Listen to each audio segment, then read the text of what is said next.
जयपुर में पहले हम और भी 2-3 हॉस्पिटल में गए थे, वहाँ पे कोई इन्फेक्शन पकड़ में नहीं आया। इनके फेफड़ों में इन्फेक्शन हो गया था, अब इनके आराम है, ये ठीक है, स्वस्थ है एकदम। नमस्कार जी, मेरा नाम गौरव शर्मा है। ये मेरी माता जी है, इनका नाम अनीता देवी शर्मा है। हम अलवर ज़िले से आए हैं। इनके फेफड़ों में इन्फेक्शन हो गया था, करीब 20 दिन हो गए थे। फिर हम आए, ताऊ जी हैं जो एसएचओ हैं, दिनेश कुमार शर्मा जी, उन्होंने गाइड किया था कि आप फोर्टिस हॉस्पिटल में लेके जाओ। वहाँ पे पुल्मोलॉजी के डॉक्टर हैं, डॉक्टर विनोद कुमार शर्मा जी, वो बढ़िया डॉक्टर हैं। फिर हम यहाँ पे आए, आते ही आईसीयू में शिफ्ट किया था। उनके अंडर ही इनका ट्रीटमेंट चल रहा था पिछले 20 दिन से। अब इनके आराम है, ये ठीक है, स्वस्थ है एकदम। ये जनरल वार्ड में है इस टाइम, कल या परसों डिस्चार्ज कर देंगे, ये स्वस्थ है बिल्कुल। फोर्टिस हॉस्पिटल बहुत बढ़िया है, इनका स्टाफ, नर्सिंग स्टाफ है जो सफाई बिल्कुल प्रॉपर है, लोग साहब भी बढ़िया हैं। जयपुर में पहले हम और भी 2-3 हॉस्पिटल में गए थे, वहाँ पे कोई इन्फेक्शन पकड़ में नहीं आया। फिर इनका थोड़ा थोड़ा सुधार होता रहा, अब बिल्कुल स्वस्थ है ये। मैं डॉक्टर विनोद कुमार शर्मा जी और उनकी टीम को और फोर्टिस हॉस्पिटल के सभी मैनेजमेंट को धन्यवाद करना चाहता हूँ। हेलो एवरीवन, मैं doctor Vinod Kumar Sharma, consultant pulmonary and critical Care medicine के पद पर फोर्टिस हॉस्पिटल में कार्यरत हूँ। आज हम बात करेंगे एक ऐसे मरीज के बारे में जो कि पिछले 7 दिन से गंभीर निमोनिया से पीड़ित थी और पास के एक नज़दीकी अस्पताल में भर्ती थी। उसको लगातार 7 दिन से 105 डिग्री का बुखार बना हुआ था और उसकी सांस की तकलीफ दूर नहीं हो रही थी। उसने हमसे संपर्क किया और हमने उसको इमरजेंसी से सीधा आईसीयू में एडमिट किया तो देखा कि उसको लगातार बाईपैप पर 100% ऑक्सीजन की रिक्वायरमेंट बनी हुई थी और जैसे ही बाईपैप को उठाया जा रहा था तो उसका ऑक्सीजन का लेवल गिरकर 40 से 50% पर पहुंच रहा था। तो हमने उसके सारे इन्फेक्शंस को डिटेक्ट करने के लिए जो भी पॉसिबल है सारे टेस्ट भेजे तो हमने देखा कि उसको स्क्रब टाइफस की एंटीबॉडी डिटेक्ट हुई।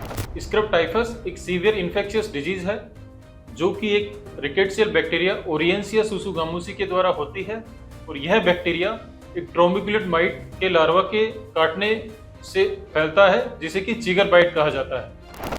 और शुरुआती लक्षणों में इसमें बुखार आ सकता है मरीज को, उसको तेज सिर दर्द हो सकता है, उसको बॉडी एक्स और मसल पेन हो सकते हैं और कॉम्प्लिकेशंस होने में यह सबसे ज़्यादा लंग्स को इफेक्ट करता है और उसमें निमोनिया देखा जाता है और जिसे कि ARDS कहा जाता है, जिसमें मरीज को सांस लेने में तकलीफ बहुत ज़्यादा होती है।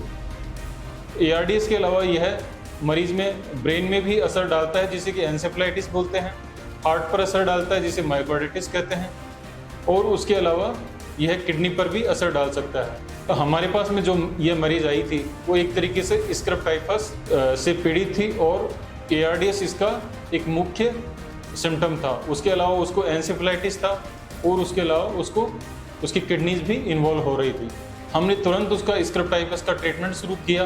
3 दिन में ही थोड़ा मरीज को रेस्पॉन्स आया, लेकिन लंबे टाइम तक ऑलरेडी क्योंकि पेशेंट 10 दिन से ट्रीटमेंट ले रही थी तो उसको सेकेंडरी इन्फेक्शंस ने जकड़ लिया तो वापस से उसकी ऑक्सीजन रिक्वायरमेंट बढ़ गई और ऐसी नौबत आ गई कि पेशेंट को मे बी वेंटिलेटर पर लेना पड़ सकता था। लेकिन हमने समय पर रहते हुए उसके सेकेंडरी इन्फेक्शंस को डायग्नोज किया और उनको भी समय पे रहते ट्रीटमेंट किया।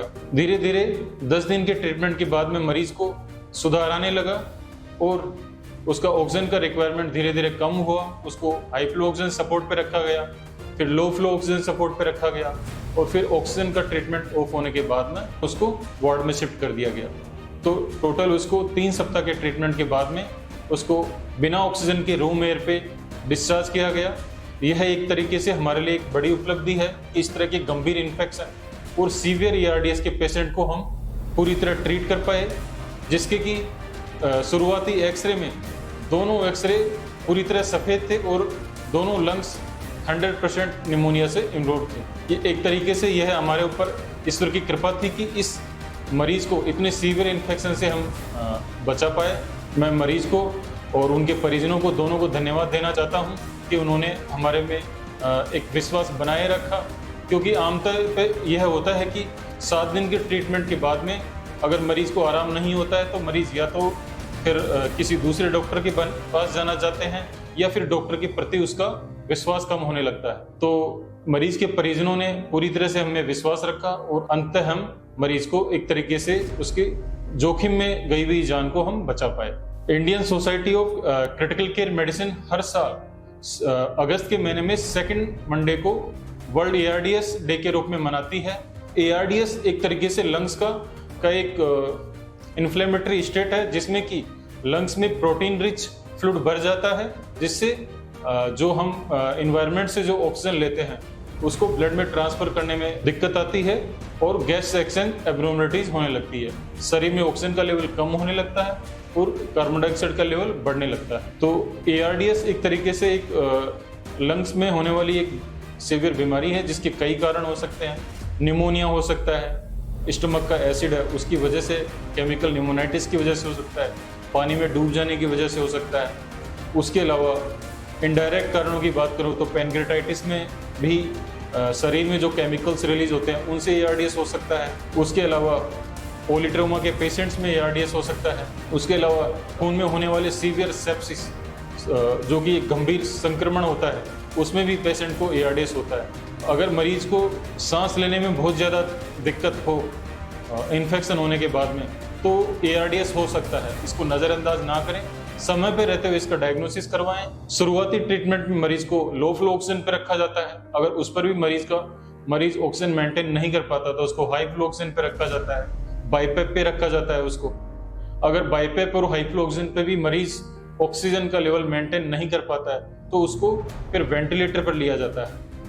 वेंटिलेटर पर भी अगर 100% ऑक्सीजन पे मरीज ऑक्सीजन का लेवल मेंटेन नहीं कर पाता है तो उसको छाती या पेट के बल उल्टा लेटाकर वेंटिलेशन दिया जाता है, जिसे कि प्रोन वेंटिलेशन कहते हैं। अगर प्रोन वेंटिलेशन के बावजूद भी मरीज का ऑक्सीजन का लेवल नहीं बना रहता तो उसको एक्स्ट्रा कॉर्पोरियल सपोर्ट दिया जाता है, जिसे कि ECMO कहा जाता है। यह एक इलाज की नई पद्धति है और इसमें मरीज के शरीर से ब्लड को बाहर निकालकर उसको आर्टिफिशियल ऑक्सीजनेटर की सहायता से उसको ऑक्सीजनेट कर और उसमें से कार्बन डाइऑक्साइड को रिमूव कर वापस से ऑक्सीजनेटेड ब्लड है उसको बॉडी में पंप किया जाता है।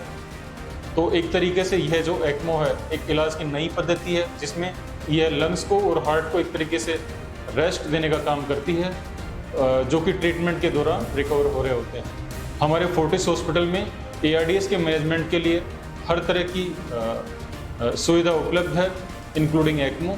और वर्ल्ड ARDS डे पर मैं यही संदेश देना चाहूँगा कि ज़्यादा से ज़्यादा लोग इसके बारे में जागरूक हों, समय रहते इसका निदान करवाकर जल्दी से जल्दी इसका ट्रीटमेंट शुरू करवाएं। धन्यवाद।